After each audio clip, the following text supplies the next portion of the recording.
দেখুন এই থোড় কুটা বা ভাদাল কুটা যেটাই বলে না, যে নামেই চেনেন, কিন্তু ওই একই কলা গাছের থেকে জন্ম হয়, বুঝলেন?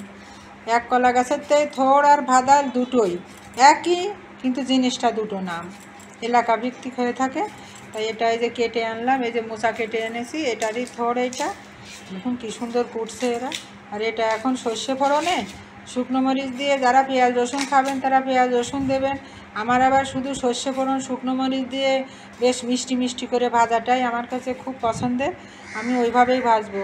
আবার এটা পোলোয়ার চাল দিয়ে ঘন্ট করে খাওয়া যায়, মাছের কাঁটা দিয়ে খাওয়া যায়, চিংড়ি মাছ দিয়ে ঘন্ট করে খাওয়া যায়, তারপরে মটরের ডাল দিয়ে খাওয়া যায়। যেদিন আমি মটরের ডাল দিয়ে খাবো, অর্ধেকটা গাছ আমার আছে, ছোট্ট একটা গাছ, তো অর্ধেকটা গাছ যেদিন আমি কেটে এনে ডাল করবো সেদিনও আমি আপনাদের দেখাবো। তাই যে আপনাদের কুটাটা শেয়ার করলাম। দেখুন এরা কী সুন্দর কুটছে, তাই একটু দেখুন।